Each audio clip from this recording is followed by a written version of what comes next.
Imagine a completely dark, silent room. You are lying down comfortably when suddenly a faint but eerie sound reaches your ears. You quickly turn your head left and right, but you see nothing, or rather, you can't see anything. Your pulse quickens, your mouth goes dry, and your breathing becomes shorter, and only one thought spins in your mind. What the hell was that sound? H.P. Lovecraft, one of the greatest horror writers, in his book Supernatural Horror, puts it like this: the oldest and strongest kind of emotion is fear, and the oldest and strongest kind of fear is fear of the unknown. But why? Why is something we haven't seen or experienced directly so terrifying to us? Without a single doubt, the idea that an unknown serial killer exists somewhere in our city is easier to digest than turning on the news and seeing that our own neighbor is wanted for murder, right? No? So wait, are you telling me that the idea, the question that hey, the person standing right next to me might be the killer is more terrifying than the concept of a killer itself? Maybe, but let's not get ahead of ourselves. To answer these questions, we first need to understand what fear is at its core. Fear is a defensive mechanism against potential threats, a gift and a curse passed down by evolution. Homo sapiens, our ancestors, lived in a far more dangerous world, where the smallest drop of curiosity could cost them their lives. Imagine sitting outside your cave, gazing at the sky, when suddenly a bush near you rustles. It could be a harmless rabbit, a good delicious meal, easy to get, but it could also be a tiger preparing to pounce on your neck. You could stay there for one more second just to be sure of. Or you can run back to your cave to grab your torch just to be safe.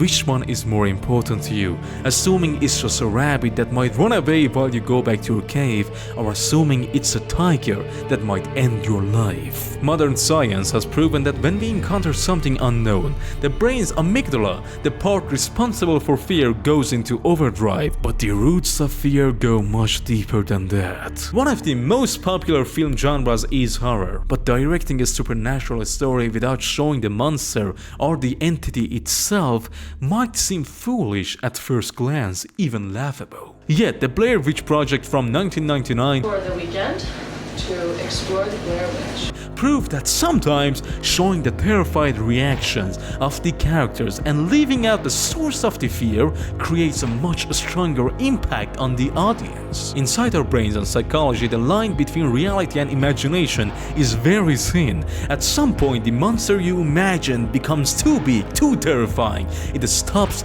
making sense to you. And if one day that monster becomes real, the only reaction left for you is to accept it. However, when you only see the fear of others, you know you can't just brush it off like a natural disaster or a meteorite. You must acknowledge it. Ironically, the reason for using fear of the unknown in the Blair Witch Project was partially due to budget constraints. Even though they couldn't afford CGI monsters or complicated makeups, the film still managed to break numbers. The movie follows three film students who venture into a forest to document a local legend. The characters never see the monster, but their fear keeps growing stronger and stronger. This amazing success opened a new door for horror writers and directors, leading to masterpieces like Bird Box by Josh Malerman. In the world of Bird Box, mysterious creatures arrive on Earth. No one knows where they came from or what they look like, because just seeing them is enough to make you end your own life. But we never find out why. Are they too beautiful, making humans feel insignificant, or too grotesque, impossible to comprehend?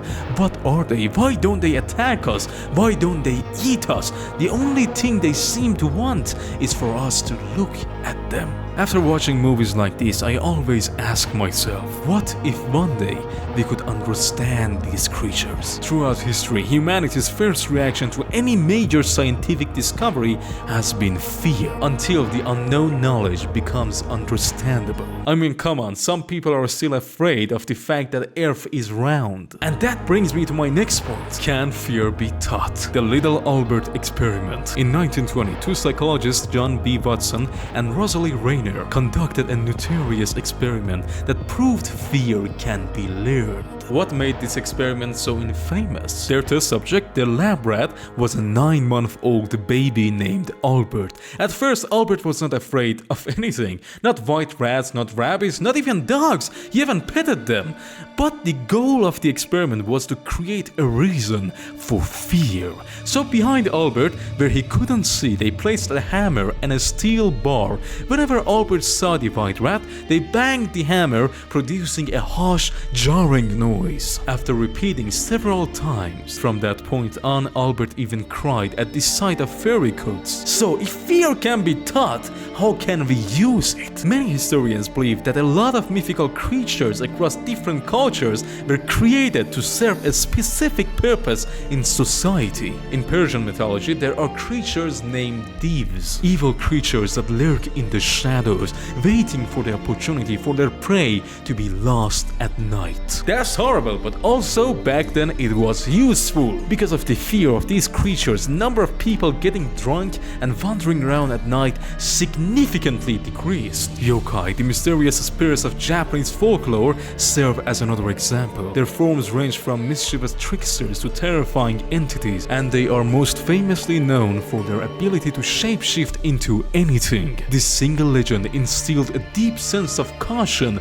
in people, making them more wary of who or what they choose to trust or interact with, heightening their awareness of their surroundings and social life. Are considered sirens from Greek mythology, bewitching women whose enchanting songs lured sailors to their doom. Yet in reality, they were nothing more than barking seals on rocky islands. The eerie echoes of their songs and cries were mistaken for divine melodies, believed to be too sacred for human ears. This legend, fueled by fear, saved countless lives by ensuring that no sailor dared to investigate the sound, preventing many ships from sinking. So hold up, you're telling me that fear can be used to control the actions of one group without even showing what you should be afraid of? Where have I heard that before? No man shall see me and leave.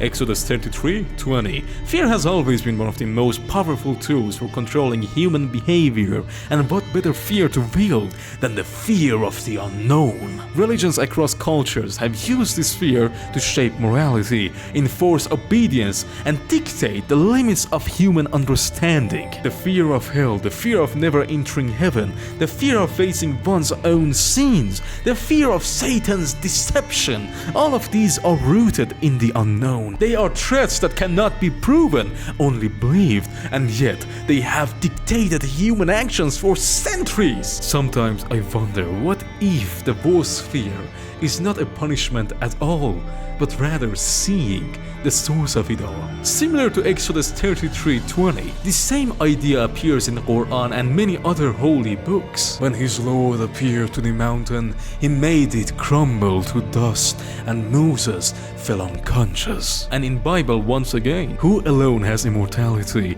dwelling in unapproachable light, whom no man has seen or can see? 1 Timothy chapter 6 verse 16. To see God in this text is to die, but why? Is it because God is too powerful, too incomprehensible, or is it because we as humans lack the ability to perceive Him as He truly is? This is where the portrait of God, one of my absolute favorite short films, comes into play. The film presents the idea that the human mind cannot process the divine in its purest form, that what we fear may not be darkness itself, but a light so blindingly incomprehensible that it breaks us. We naturally assume that fear is negative, that disgust means something is vile, but emotions are not inherently good or bad, they just are. So what if the God in the portrait of God is not horrifying, but imaginably beautiful? What if we recoil not because He is a monster, but because His perfection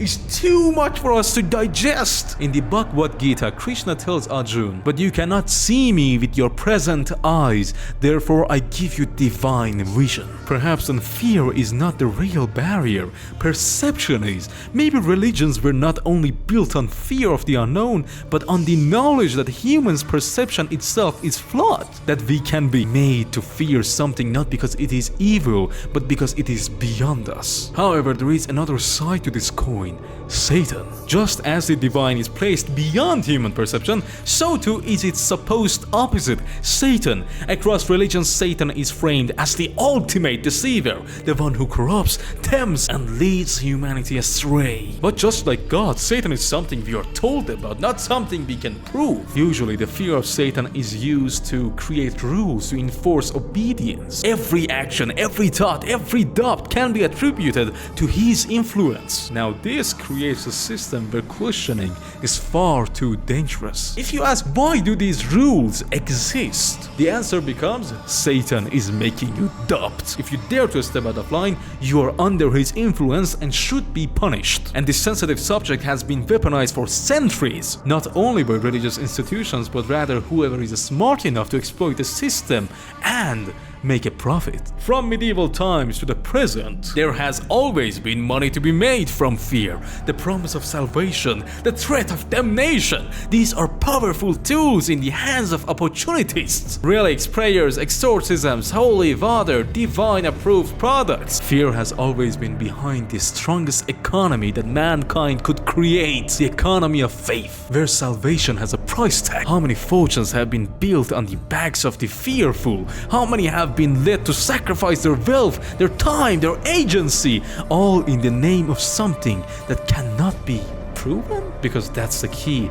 None of it can be proven. It must only be believed by your own heart. And one's heart can be influenced by wrong people. As the saying goes, if something should be believed, it can be manipulated. How much of our fear is real? How much of it is a tool? How much of it is influenced by others? And just how much of it is our own reflection, staring back at us through a veil that we were never meant to lift? At the end, one question remains: why does it all matter? Because when you get just enough deep into it, fear isn't just a survival tool no more. It's a barrier. It stops us from exploring, questioning, and evolving. It convinces us that the shadows in the room are monsters, even though there is nothing there. And here's my own truth: sometimes the unknown isn't dangerous. Sometimes it's just unfamiliar. We fear the dark because we don't know what's inside it. We fear the future because we don't know what it holds. We fear questioning because we don't know what answers we might find.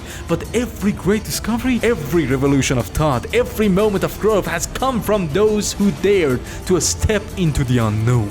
Frank Herbert in Dune gave us a powerful mantra: I must not fear.